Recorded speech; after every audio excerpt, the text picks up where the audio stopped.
ప్రియులారా, ప్రార్థన చేసుకుందాం. పరిశుద్ధుడు పరిశుద్ధుడు పరిశుద్ధుడని వేవేల దూతలతో కొనియాడబడుచున్నటువంటి మా ప్రియ పరలోకపు తండ్రి, నాయనా, మండల కాలము 5వ దినము ఇట్టి రీతిగా మేము కలిసి ఆరాధించటానికి మీరు ఇచ్చిన సమయము కొరకు నాయనా స్తోత్రాలు చెల్లిస్తూ ఉన్నాం. ఈ యొక్క ఆరాధనలో పాల్గొని మిమ్మల్ని గణపరుస్తున్నటువంటి ప్రతి కుటుంబము విశ్వాసిని ఆశీర్వదించమని దీవించమని యేసు ప్రభు వారి పరిశుద్ధ నామమున వేడుకొనుచున్నాము తండ్రి, ఆమేన్.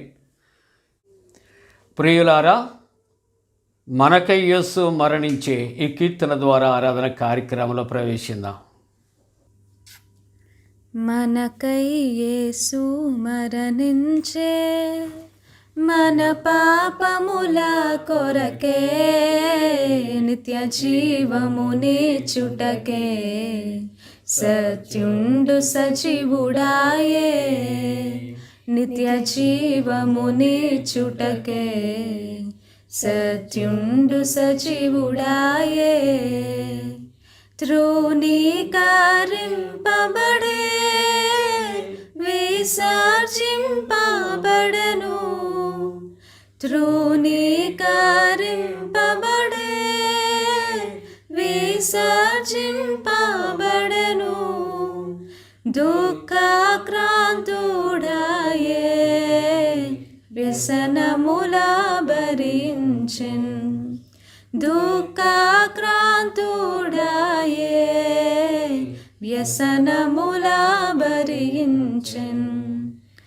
మనకై యేసు మరణించే, మన పాపముల కొరకే, నిత్య జీవమునిచ్చుటకే, సత్యుండు సజీవుడాయే, నిత్య జీవమునిచ్చుటకే, సత్యుండు సజీవుడాయే.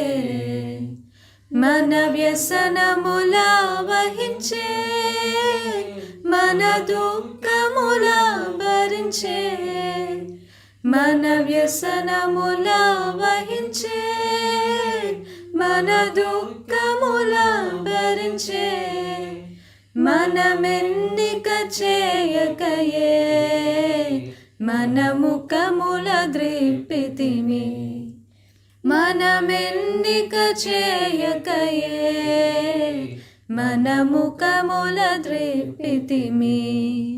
మనకై యేసు మరణించే, మన పాపముల కొరకే, నిత్య జీవమునిచ్చుటకే, సత్యుండు సజీవుడాయే, నిత్య జీవమునిచ్చుటకే,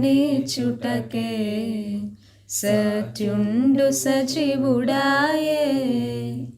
మన అతిక్రమముల కొరకు, మన దోషముల కొరకు, మన అతిక్రమముల కొరకు, మన దోషముల కొరకు, మన నాదుడు శిక్షనుందే, మనకు స్వస్థత కలిగే, మన నాదుడు శిక్షనుందే, మనకు స్వస్థత కలిగే.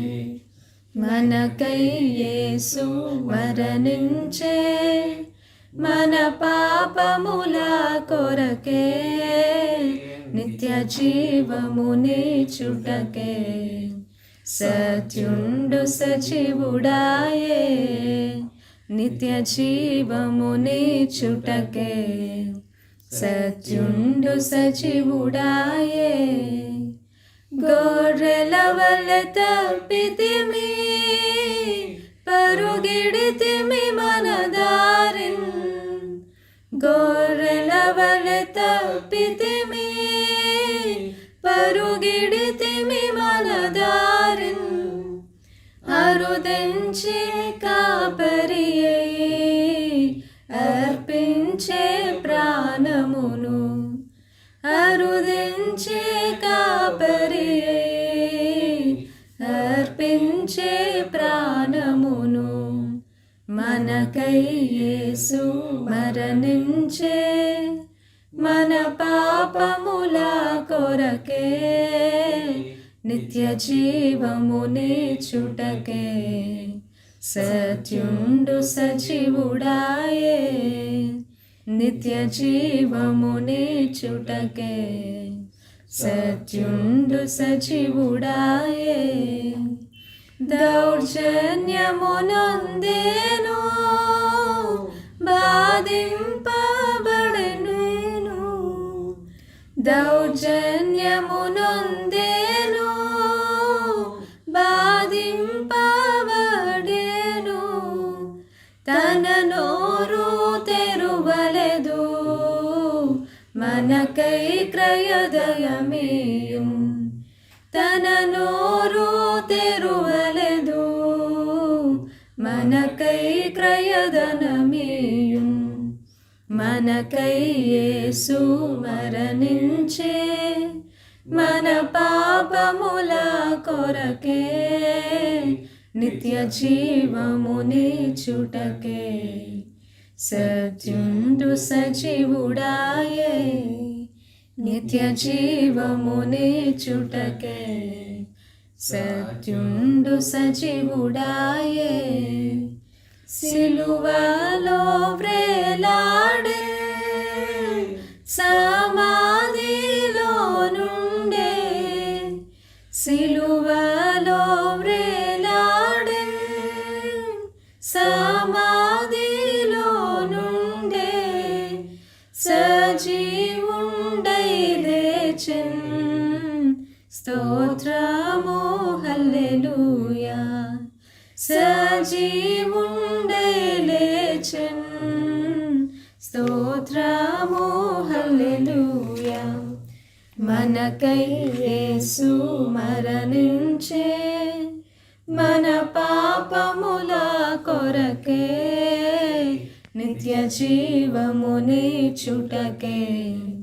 సత్యుండు సజీవుడాయే నిత్య జీవమునిచ్చుటకే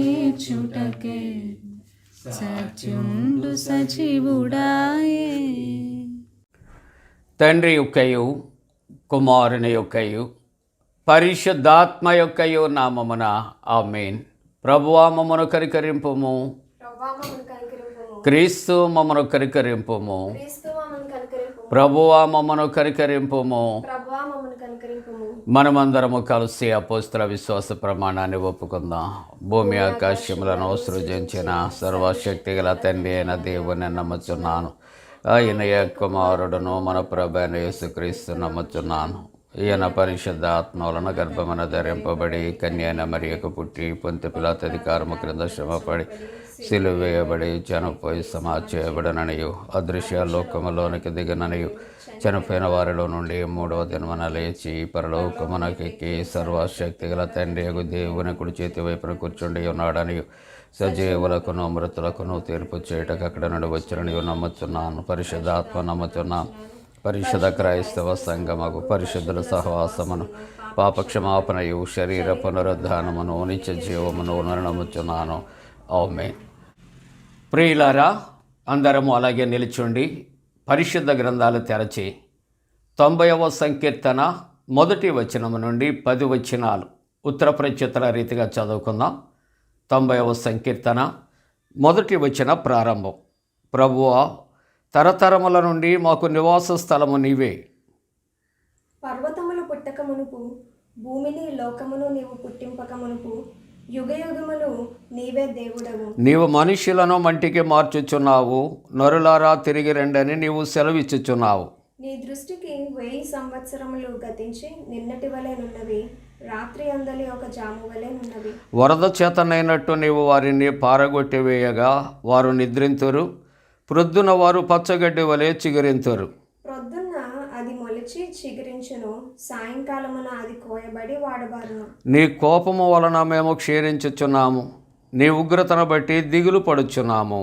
మా దోషములను నీవు నీ ఎదుట ఉంచుకొని ఉన్నావు, నీ ముఖ కాంతిలో మా రహస్య పాపములు కనబడుచున్నవి. నీ ఉగ్రతను భరించుచునే మా దినములన్నీ గడిపితిమి, నిట్టూర్పులు విడిచినట్లు మా జీవిత కాలము జరుపుకుందాము. 10వ వచనం కలిసి చదువుకుందాం. మా ఆయుష్కాలము 70 సంవత్సరములు, అధిక బలమైన ఎడల 80 సంవత్సరాలు మగు. అయినను వాటి వైభవము, ఆయాసము, దుఃఖమే. అది త్వరగా గతించెను, మేము ఎగిరిపోదు. తండ్రికిని కుమారునికిని పరిశుద్ధాత్మకును ఆది ఎందిప్పుడు ఎల్లప్పుడూ యుగయుగములందుండునట్లు మహిమ కలుగునుగాక. ఆమేన్. ప్రియులారా, మండల కాలములో 5వ దినము కొరకు ఏర్పాటు చేయబడిన పరిశుద్ధ లేఖన భాగాన్ని చదువుకుందాం. పరిశుద్ధ గ్రంథాన్ని తెరవండి. మత్తయి సువార్త 21వ అధ్యాయము 23వ వచనము నుండి 27వ వచనం వరకు మనం చదువుకుందాం. 23వ వచన ప్రారంభం. ఆయన దేవాలయంలోనికి వచ్చి బోధించుచుండగా ప్రధాన యాజకులను ప్రజల పెద్దలను ఆయన యొద్దకు వచ్చి, ఏ అధికారము వలన నీవు ఈ కార్యములు చేయుచున్నావు?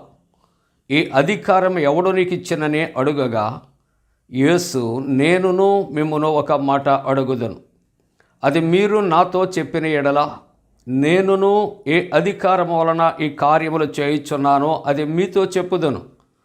యోహాను ఇచ్చిన బాప్తిస్మము ఎక్కడ నుండి కలిగినది? పరలోకము నుండి కలిగినదా, మనుష్యుల నుండి కలిగినదా అని వారిని అడిగాను. వారు, మనము పరలోకము నుండి అని చెప్పితమా? ఆయన, అలాగైతే మీరెందుకు అతని నమ్మలేదని మనలను అడుగును. మనుష్యుల వలనని చెప్పితేమా? జనులకు భయపడుచున్నాం. అందరూ యోహానును ప్రవక్త అని ఎంచుచున్నారని తమలో తాము ఆలోచించుకొని, మాకు తెలియదని యేసునకు ఉత్తరం ఇచ్చిరి. 27వ వచనం.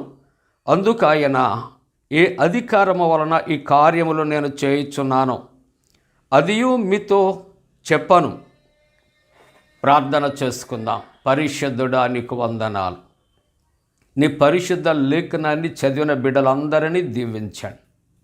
నీ దాసుని మరుగుపరచండి, మాతో మాట్లాడండి. యేసు ప్రభువారి పరిశుద్ధ నామమున వేడుకొనుచున్నాము తండ్రి. ఆమేన్. ప్రియమైనటువంటి దేవుని యొక్క కుటుంబీకులారా, పిల్లలారా, ఈ యొక్క మండల కాలం అనగా లెంటు దినాలు 5వ ఆరాధనలో పాల్గొని ప్రభువుని ఆరాధిస్తున్నటువంటి మీ అందరికీ కూడా యేసు ప్రభువారి పరిశుద్ధ నామమున శుభాలు నేను తెలియచేస్తూ ఉంటున్నా.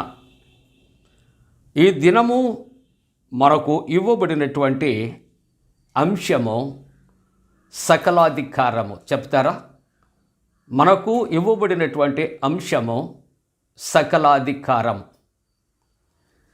దేవుని యొక్క గ్రంథములో ఈ దినాన్న యేసు ప్రభువారట దేవాలయంలోనికి వచ్చి ఆయన బోధిస్తూ ఉంటుండగా ప్రధాన యాజకులు పెద్దలు యేసు ప్రభు దగ్గరికి వచ్చి, ఏ అధికారము వలన నీవు ఈ కార్యములు చేయుచున్నావు? ఈ అధికారము నీకు ఎవరు ఇచ్చాను అని ఒక ప్రశ్న వేసినట్లుగా ఈవేళ పరిశుద్ధ లేఖనాన్ని మనం చదువుకున్నాం. ఇక్కడ భూ సంబంధమైనటువంటి అధికారులు ఆలోచన చేస్తే పాత నిబంధన మొదలుకొని నూతన నిబంధన వరకు కూడా అధికారము కలిగిన వారు అధికారులు ఉన్నారు. ప్రస్తుతము మనము లెంటు కాలానికి సంబంధించినటువంటి వారిని గురించి క్లుప్తంగా ఆలోచన చేస్తూ ఉన్నప్పుడు ప్రియులారా, ఇక్కడ రాజు అయినటువంటి హేరోదును మనం చూస్తున్నాం. అలాగునే అన్న కైపాలను చూస్తున్నాం. యాజకులు, ప్రధాన యాజకులు, పిలాతు గవర్నర్.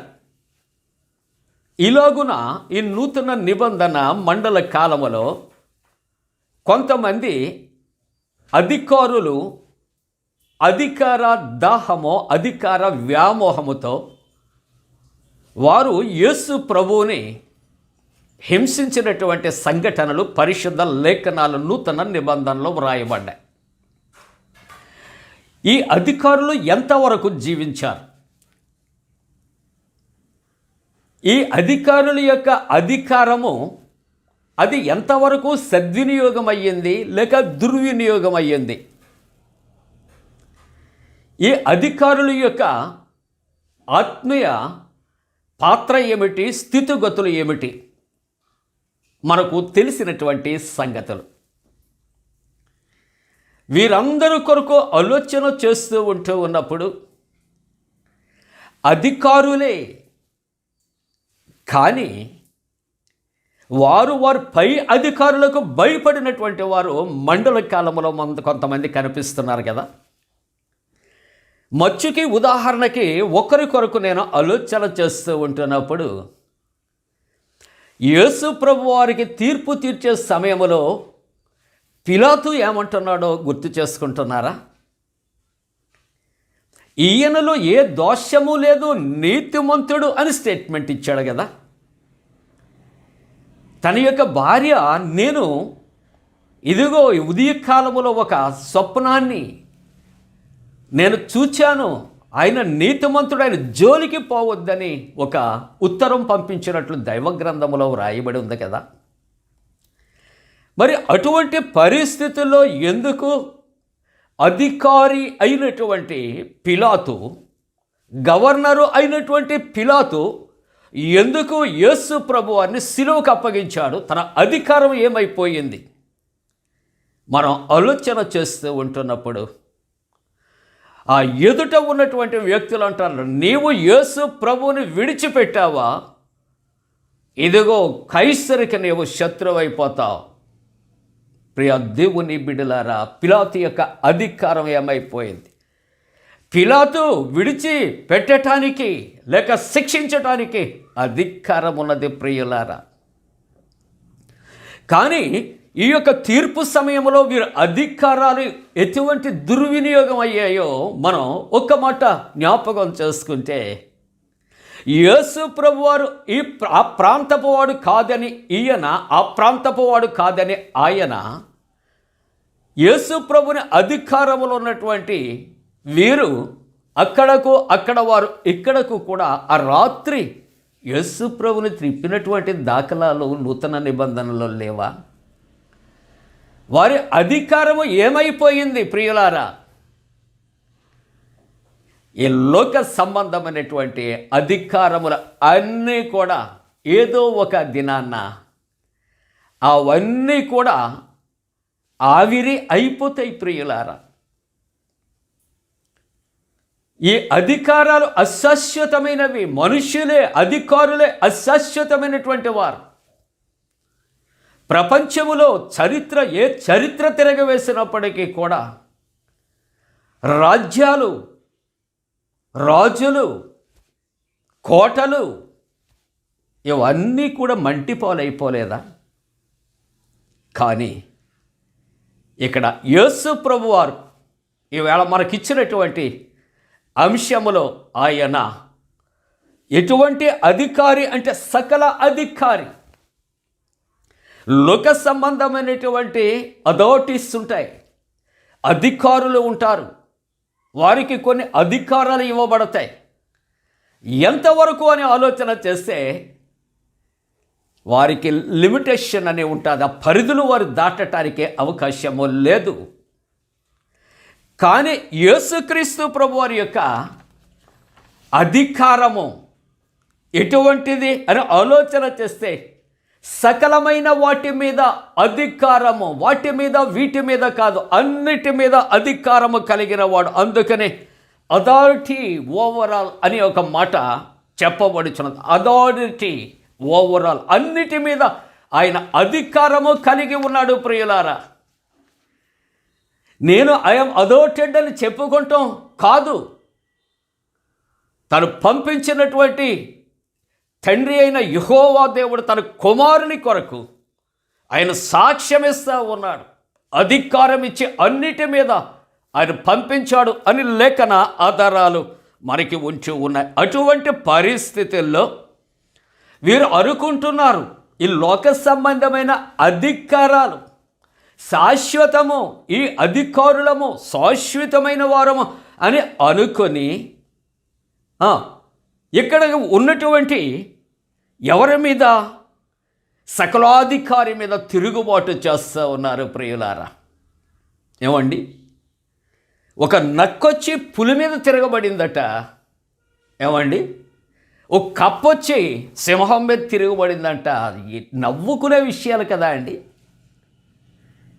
చాలా చాలా జోక్ అన్నమాట.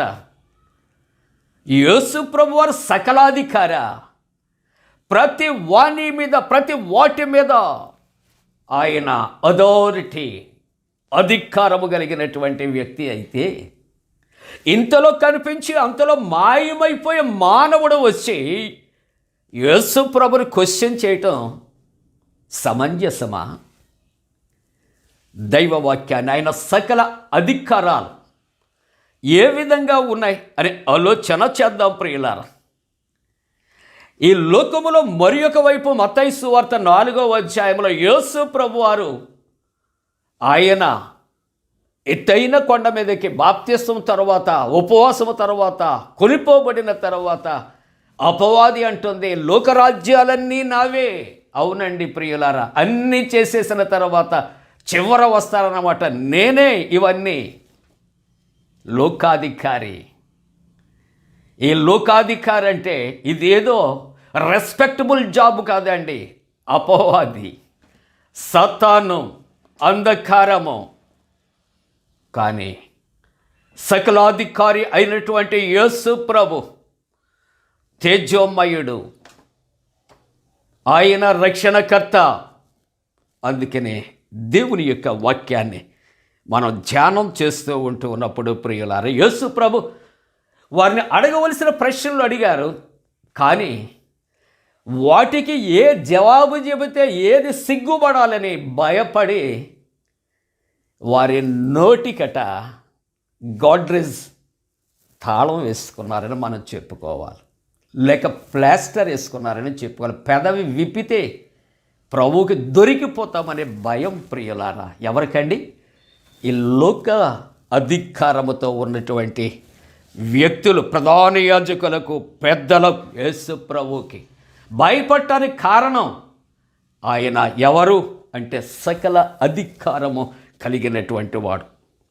అందుకని యోహాను సువార్త 5వ అధ్యాయం 23వ వచనములో తండ్రిని గణపరచున్నట్లుగా అందరూ కుమారుని గణపరచవలనని తీర్పు తీర్చుటకు, జాగ్రత్తగా వినాలి, సర్వాధికారము కుమారునికి అప్పగించబడి ఉన్నది. ఎవరికి ఉందండి తీర్పు తీర్చడానికి అధికారం? ఏ అధికారము? ఒక అధికారము, 2 అధికారాలు కాదు, సర్వ అధికారము కుమారునికి అప్పగించి ఉన్నాడు. యోహాను సువార్త 5వ అధ్యాయం 26వ వచనం అంటాడు, తండ్రి ఎలాగూ తనంతట తానే జీవము గలవాడై ఉన్నాడో అలాగే మనుష్య కుమారుడు తనంతట తానే జీవము గలవాడై ఉండుటకు కుమారునికి అధికారము ఇవ్వబడినది. ఇంతకైనా ప్రూఫ్ కానీ ఎవిడెన్సెస్ కానీ ఏమైనా ఉన్నాయా అండి? తనకు తాను అధికారినని తాను ప్రకటన చేసుకోలేదే. తన తండ్రి కుమారుని ఉద్దేశించి ప్రకటన చేస్తూ ఉంటున్నాడు ప్రియులారా. మార్కు సువార్త 1వ అధ్యాయం 22వ వచనంలో చూస్తే ఆయన శాస్త్రుల వలె కాక అధికారము గల వారికి బోధించాను. అదండి, అందుకేనట ఆయన బోధనకు అనేక మంది ఆశ్చర్యపడిరి, ఆయన చేస్తున్న కార్యాలకు అనేక మంది భయపడిరి అని దేవుని యొక్క వాక్యము ప్రియులారా.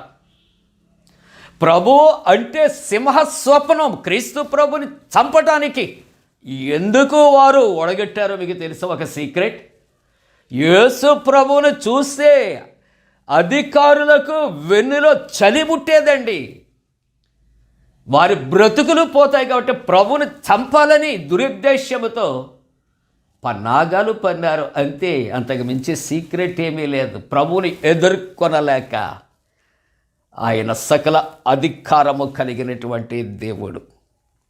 మత్తయి సువార్త 9వ అధ్యాయం 6వ వచనములో ఆయన పాపములను క్షమించుటకు, దేనికండి? యేసు ప్రభువారు స్వస్థత కలుగు చేస్తున్న పాపములు క్షమించబడి ఉన్నవని చెప్పినప్పుడట అక్కడ ఉన్నవారట చెవులు కొరుక్కుంటున్న పాపములు క్షమించడానికి ఇతడు ఎవరు? అవును, నీకు తెలియదేమో ఆయన ఎవరో, కానీ దైవవాక్యం అంటుంది పాపములు క్షమించడానికి భూమి మీద మనుష్య కుమారునికి అధికారము ఇవ్వబడను అని దేవుని యొక్క వాక్యము ప్రియులారా. ఇక్కడ ప్రకటన గ్రంథం 4వ అధ్యాయం 8వ వచనంలో చూస్తూ ఉంటున్నప్పుడు అద్భుతమైన మాట ప్రభు మనతో మాట్లాడుతూ ఉంటున్నాడు. 4 జీవులలో ప్రతి జీవికి 6 రెక్కలుండును.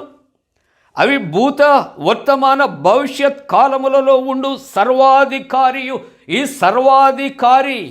సర్వాధికారి సకలాధికారి ఎప్పుడెప్పుడు ఉంటాడట? ఏదో టైంలో కాదండి, ఏదో స్థలములో కాదండి, భూత వర్తమాన భవిష్యత్ కాలములలో ఆయన ఉండు సర్వాధికారియు. దేవుడగు ప్రభు పరిశుద్ధుడు పరిశుద్ధుడు పరిశుద్ధుడు అని మానక రాత్రింబగళ్ళు చెప్పుచుండును. ఎవరట అండి?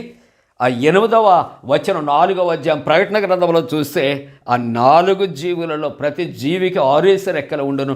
అవి ఆ సర్వాధికారి కొరకు ప్రకటన చేస్తూ ఉంటాయట ప్రియులారా. ఈ సకలాధికారి తన శిష్యులకు కూడా కొంత అధికారం ఇస్తూ ఉన్నాడు ప్రియులారా. మత్తయి సువార్త 10వ అధ్యాయం 1వ వచనంలో అంటాడు, ఆయన 12 మంది శిష్యులను కూడా ఆయన పిలిచి అపవిత్రాత్మలను వెళ్ళగొట్టుటకును ప్రతి విధమైన రోగమును ప్రతి విధమైన వ్యాధిని స్వస్థపరచుటకు వారికి అనగా శిష్యులకు యేసు ప్రభు అధికారం ఇచ్చాను. సర్వాధికారి శిష్యులకు అధికారం ఇచ్చానని దేవుని యొక్క వాక్యము వ్రాయబడుతూ ఉంటుంది. అంత మట్టుకే కాదు, సకల అధికారములు కలిగిన క్రీస్తు ప్రభుకి ఇంకా ఎటువంటి ఔన్నత్యం ఉన్నది ముగింపులో ఆలోచన చేస్తే, పేతురు రాసిన మొదటి పత్రిక 3వ అధ్యాయం 22వ వచనములో ఆయన పరలోకమునకు వెళ్ళి, ఎప్పుడండి? చనిపోయి సమాధి చేయబడి తిరిగి లేచి ఆరోహణమైన తరువాత, అప్పుడు కూడా ఎటువంటి శక్తిమంతుడు మానవుడు మన్నైపోతాడంతే. కానీ ఈయన సకలాధికారి అయిన క్రీస్తు ప్రభు ఎటువంటి శక్తి కలిగిన వాడంటే, ఆయన ఎటువంటి వాడు? పరలోకమునకు వెళ్ళి దూతల మీదను అధికారుల మీదను ఆయన శక్తుల మీదను అధికారము పొందిన వాడే దేవుని కుడి పార్శ్వమున ఆయన కూర్చుని ఉన్నాడు అని దేవుని యొక్క వాక్యము వ్రాయబడుతూ ఉన్నది. ప్రియులారా, ప్రియ దేవుని బిడ్డలారా, ముగింపుగా యోహాను సువార్త 10వ అధ్యాయం 18వ వచనంలో ఒక శ్రేష్టమైన మాట ఇక్కడ సకలాధికారము కలిగినటువంటి క్రీస్తు ప్రభు చెబుతున్నాడు. ఆయన ఎవడునో నా ప్రాణము తీసుకొనడు అనుకుంటున్నారు వీళ్ళు. మేము యేసు ప్రభుని ఈ విధంగా మేము చేస్తాం, యేసు ప్రభువుకు తెలియదు, దొరికిపోయాడు, ఆయన ప్రాణాలు తీసేస్తాం అని ఒకవేళ ప్రగల్భాలు వాళ్ళు పలుకుతున్నారేమో, కానీ ఎవరు కూడా ఆయన ప్రాణాన్ని తీసుకునే హక్కు లేదని ఇక్కడ ఖండితంగా వాక్యం అంటుంది. ఎవడును నా ప్రాణము తీసుకొనడు, నా అంతటా నేనే దానిని పెట్టుచున్నాను, దానిని పెట్టుటకు నాకు అధికారము కలదు, దానిని తిరిగి తీసుకునేటకు నాకు అధికారము కలదు, నా తండ్రి వలన ఈ ఆజ్ఞను పొందుతిని. ప్రియ దేవుని బిడ్డలారా, ప్రియ దేవుని బిడ్డలారా, సకల అధికారము కలిగి ఉన్నటువంటి క్రీస్తు ప్రభు తన తండ్రి వలన ఎటువంటి సకల విధములైన అధికారాలు పొంది భూలోకంలో తన తండ్రి చిత్తాన్ని నెరవేర్చాడో వాక్యము మనకు రుజువు చేస్తూ ఉంటూ ఉన్నది. కాబట్టి ఇక్కడ భూ సంబంధమైనటువంటి వ్యక్తులు యేసు ప్రభు దేవాలయంలో బోధిస్తూ ఉంటాడుగా ప్రధాన యాజకులు, ప్రజల పెద్దలు ఆయన ఎదుగు వచ్చి ఏ అధికారము వలన నీవు కార్యాలు చేస్తూ ఉన్నావు అంటున్నప్పుడు యేసు ప్రభు అడిగినటువంటి చిన్న ప్రశ్నకే వాళ్ళు జవాబు చెప్పలేకపోయారు. ఇక ఈయన అధికారాల కొరకు తెలిస్తే వాళ్ళు బ్రతకటం కష్టమేమో. కాబట్టి యేసుక్రీస్తు ప్రభు ఆయన మండల కాలంలో 5వ దినం ఈ వాక్య ధ్యానాలలో ప్రభు మనతో మాట్లాడుతున్నాడు. యేసు ప్రభు ఏదో కొన్ని వాటి మీదే కాదు, కొన్ని కార్యకలాపాల మీదే కాదు, సర్వంతర్యాముగా ఉన్నటువంటి దేవుడు, ఉన్నవాడు అనువాడు, పరభూలోకాలకు అధికారిగా ఉన్నాడు, సకల అధికారము కలిగిన వానిగా ఉన్నాడు, సకలమును అనుగ్రహించగలిగిన దేవుడిగా ఉన్నాడు, ఆయన ద్వారా పరలోకానికి నడిపించగలిగిన సర్వశక్తిమంతుడిగా ఉన్నాడు. అలాగున మనమును కూడా ఈ యొక్క మండల కాల ధ్యాన కూడిక 5వ దినం సకలాధికారము కలిగినటువంటి క్రీస్తు ప్రభుకు సాగిలపడి జీవించటానికి దేవుడు తన పరిశుద్ధాత్మ కూడిన మనపై మెండుగా కుమరించునోగాక. ఆమేన్. ప్రార్థన చేసుకుందాం. పరిశుద్ధుడా నీకు స్తోత్రాలు. వాక్యాన్ని దీవించండి, ఆశీర్వదించండి. నాయనా ఇదిగో ప్రభా, మరి 40 దినాలు క్రమంగా మేమందరమును కలిసి ఇట్టి రీతిగా ఆరాధించి ఆత్మీయ బలమును పొందుకుంటూ శారీరక స్వస్థతలు పొందుకుంటానికి సహాయం చేయమని ప్రార్థన చేస్తూ ఉంటున్నాం ప్రభా. అలాగే ప్రభా ఇదిగో చెర్రి అనే బిడ్డ కొరకు నాయన ప్రార్థిస్తూ ఉన్నాం. ఆ బిడ్డ ప్రభా చక్కగా త్వరగా మాట్లాడటానికి శక్తి కలుగుచ్చే. వారి యొక్క తల్లిదండ్రులకి ఉన్నటువంటి ఆర్థిక పరమైనటువంటి ఇబ్బందులు తొలగించి బలపరచుమని ప్రార్థిస్తూ ఉంటున్నాం తండ్రి. అలాగనే ప్రభువా నాయనా ఇదిగో తండ్రి, మరి షైని అనే బిడ్డ కొరకు ప్రత్యేకించి మరలా మేము ప్రార్థిస్తున్నాం. పాతూరి షైని అనే బిడ్డను దర్శించండి. ఆ బిడ్డ కూడా చక్కగా మాట్లాడటానికి నాయన కృప చేయమని ప్రార్థిస్తున్నాం. నాయన యాంజియోగ్రామ్ చేయాలని నాయన ఇదిగో తండ్రి కుటుంబం ప్రార్థన చేస్తుంది. అది సక్సెస్ అవటానికి కృప చేయండి. వాల్వ్స్ క్లోజ్ అయ్యి ఉంటుండగా నీవు తండ్రి స్వస్థపరచమని ప్రార్థన చేస్తూ ఉన్నా. అలాగే అనేక మంది బిడ్డలు ఇంకా చిన్న వయసులో మాట్లాడలేకపోతున్నారు నాయన. అనేక మంది బిడ్డలు నడవలేకపోతున్నారు. అటువంటి వారిని దర్శించి మాట్లాడటానికి నా తండ్రి నడవటానికి శక్తి కలుగు చేయి నాయన. నీ సన్నిధి మాతో ఉంచండి. యేసు ప్రభు దివ్యనామం నడుకుంటున్నాం తండ్రి. ఆమేన్. పరలోకమందున్న మా తండ్రి, నీ నామం పరిశుద్ధపరచబడనుగాక, నీ రాజ్యం వచ్చునుగాక, నీ చిత్తం పరలోకమందు నెరవేర్చున్నట్టు భూమి అందు నెరవేరునుగాక. మా ఇందిన ఆహారం నేడు మా దయచే, మా ఎడల అపరాధం చేస్తున్న వారిని క్షమించిన ప్రకారముల అపరాధము క్షమించుము. శోధనలోని తెక్క కీడు నుండి తప్పించుము. రాజ్యము శక్తియు మహిమ నిరంతరం నీవై ఉన్నవి. ఆమేన్. మన పరమ తండ్రి అయిన దేవుని యొక్క ప్రేమయు ప్రభువైన యేసుక్రీస్తు ప్రభు కృపయు పరిశుద్ధ ఆత్మ అన్యోన్య సహవాసము నాయన ఇక మండలకాల ధ్యాన కూటాల్లో గణపరుస్తూ ఉన్నటువంటి ప్రతి కుటుంబానికి విశ్వాసకి తోడుగుని సంరక్షించి కాపాడనుగాక. ఆమేన్. క్రీస్తే సర్వాధికారి, క్రీస్తే మోక్షాధికారి,